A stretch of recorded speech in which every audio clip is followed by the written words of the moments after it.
Harry fired the opening shots. His refusal to seek any reconciliation at Diana's memorial or fly over to London for Prince Philip's memorial service on March 29, 2022, confirmed that the Windsors of Montecito had no intention of rebuilding the relationship with the royal family, except on their own terms, which were always shifting. The goalpost for that was always shifting. And why would you make deals with these people who are holding peace hostage? Like, just don't even bother with those people. Similarly, he appeared to be looking for an excuse not to fly to London for the Queen's Platinum Jubilee celebration in June. See, this is what I don't understand. Harry and Meghan keeping excuses not to go over. Now, we know it's because it's embarrassing. Everyone's going to boo and hiss them. But if they're so sure that they had made the right decision, I would have gone at every opportunity. Because I would have shown I got everything I wanted. I get to be in America living my own life, and then when there's all these celebrations, I also get an invitation, because I can do both.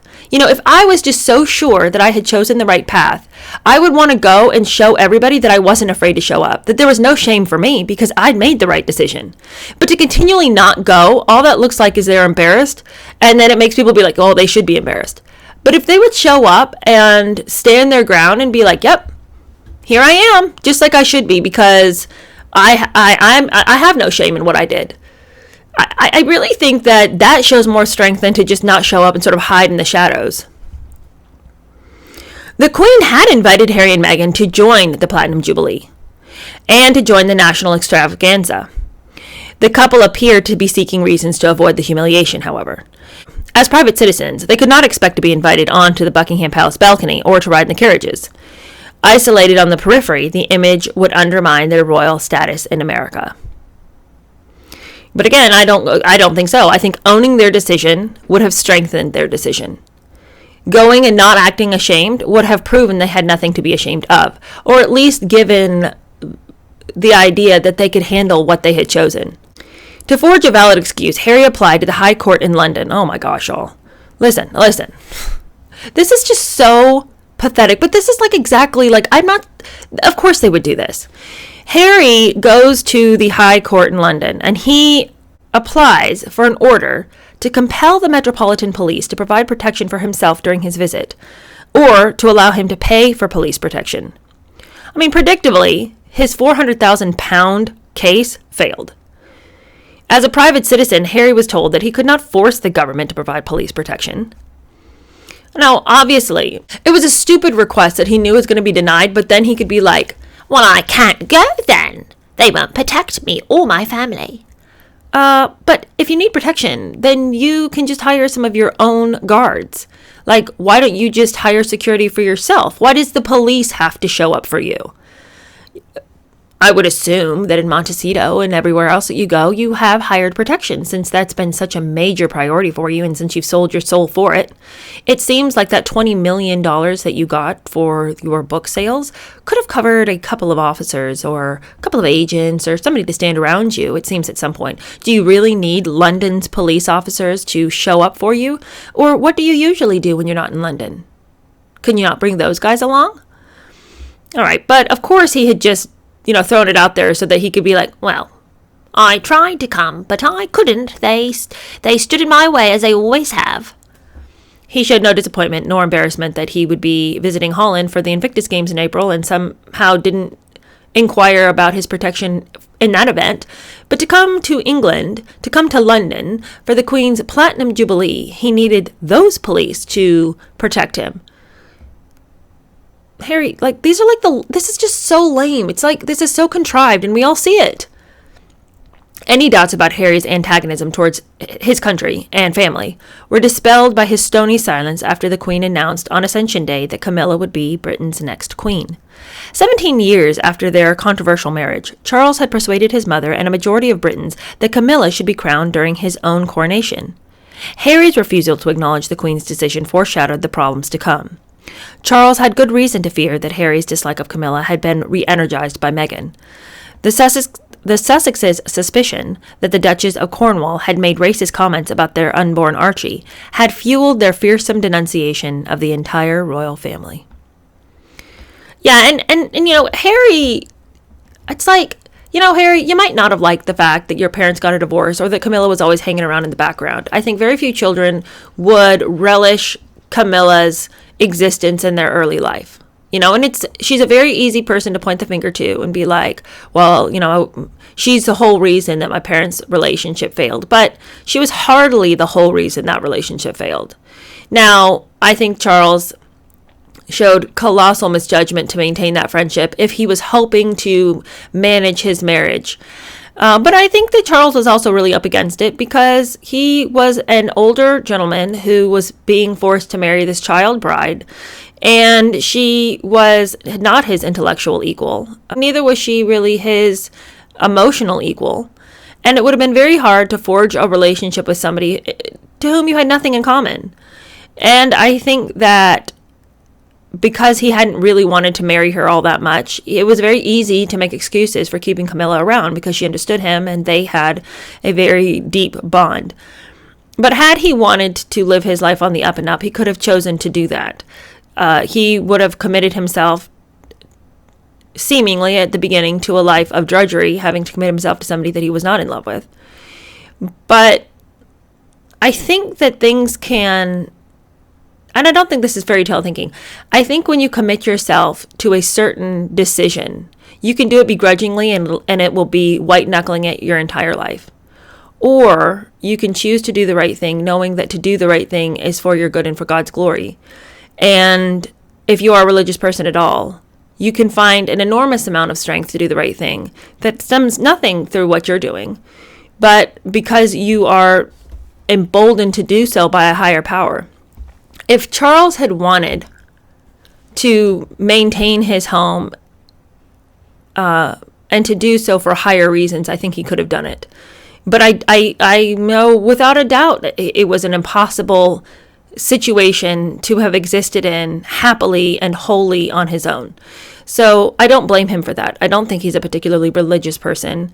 And so to his mind, his personal happiness had to be accounted for. And trying to do for himself what he could to exist in what felt like an untenable situation was his right. And from a human perspective, I completely can understand where he came from that viewpoint. I think that it is, I think that higher moral calling is all just a pretty idea if you don't have any supernatural help to do so.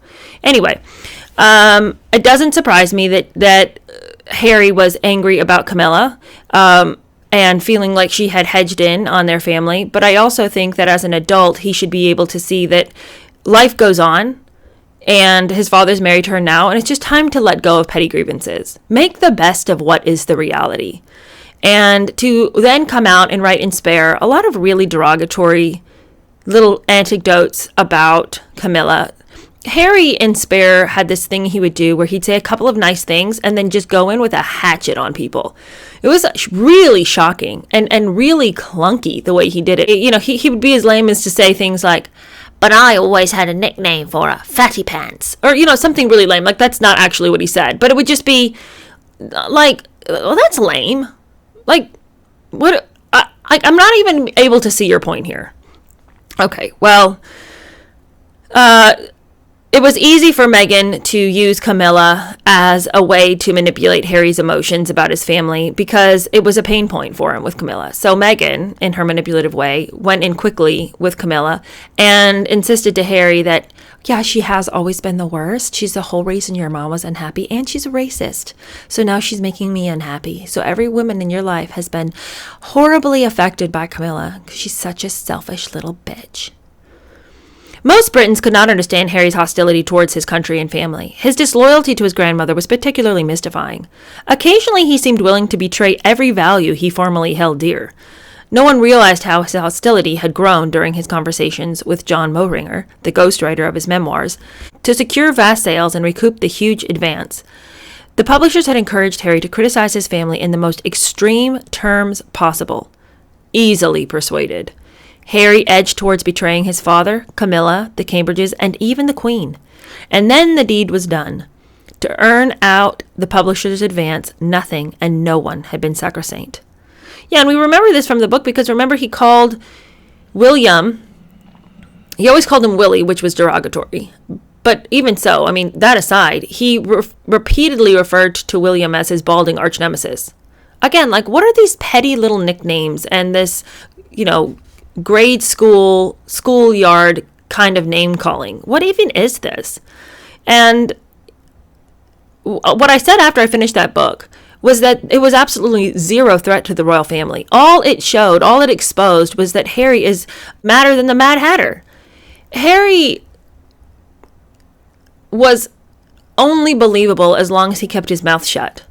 But then as soon as he exposed his extremely aggressive, negative personality, his pettiness, his unbelievable selfishness, it just left readers going like, oh, well, the royal family's fine. It's him that is a nutcase.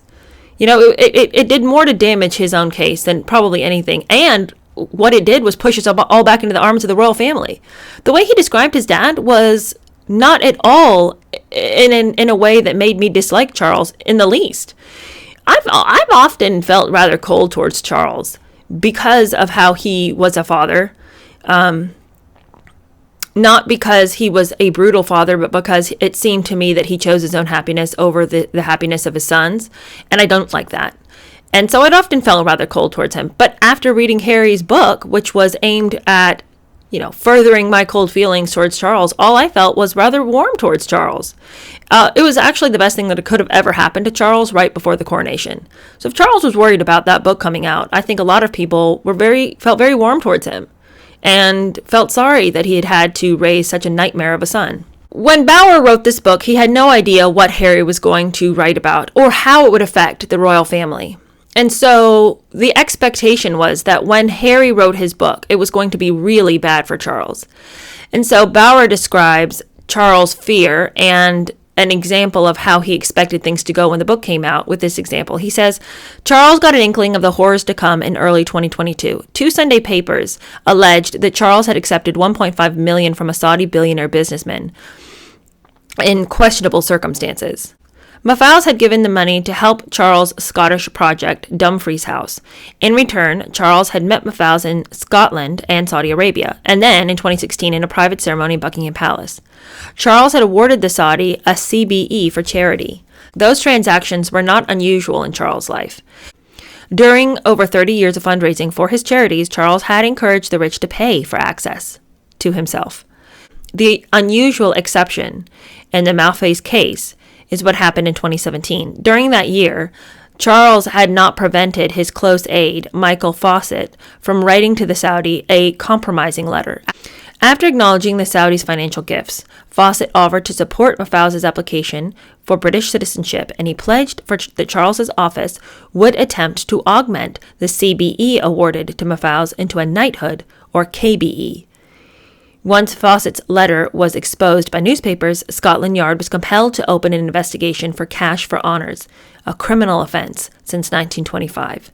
Charles' fate depended on Fawcett denying that the prince was aware of his written offer. Now, you and I both know that's a gigantic lie. Of course he knew what his close aide was up to. How could you promise those kinds of things? What kind of an aide would have the authority to say those kinds of things and think that they would still have a job? So it's like, oh, come on. So he's over here denying, saying, oh, well, I had no idea that my close personal aide was over here promising knighthood for cash. Please. But the reason this is relevant to Harry is that Harry quickly rushed in to let everybody know that he would never do any such a thing as his father had just done. Now, there was this one time when Harry decided to act with some kind of moral conscience, and I don't think it was because he had chosen to, but because some of his aides were like, you probably should not get involved in this particular thing. Now, had Harry not had them to tell him what to do, I can assure you he would have rushed in full throttle to collect all kinds of cash for access that he could have managed, because the only thing he has to his brand, the only reason anybody cares about him is because he is of some minor importance to some people. But Harry says that, my dad would do this sort of thing. That's the sort of person he is, but listen to the sort of person that I am. In the midst of Charles's crisis, Harry aimed a blow at his father. He released emails showing that, unlike Charles, he had broken his own relationship with the Saudi businessman. In 2014, Mafalz had promised $1 million to Harry's charity, Centiball. After Harry had offered his thanks, Mafalz's representative stipulated that as a precondition of the gift, Harry should visit the businessman and his family in Saudi Arabia. On Harry's behalf, the invitation to visit Saudi Arabia was rejected as a questionable offer of cash for access. There was no further communication. Charles had done the opposite. Adding to Charles' predicament, Harry highlighted his concern about his father's conduct. Okay, so the one time Harry makes the right choice, and not because of his own volition, but because he was counseled appropriately to back off of this, he wants everyone to know, well, my dad does that sort of thing. My dad's as shady as they come, but not me. Look, the same man tried to give me $1 million to come and visit him, but I wouldn't do it. That's because I'm morally and ethically superior to my father. Okay, but here's the problem with all of this. There's so many instances of Harry doing the wrong thing that nobody cares about the one time he made the appropriate decision. And even the fact that he would need to come rushing forward and let everybody know, but I didn't, look what I did, I'm a good little boy, makes everybody be like, shut up. Okay, just be quiet, sit down. So nobody cares, and all anybody thinks is, we don't need to see your emails about the one time you did the right thing.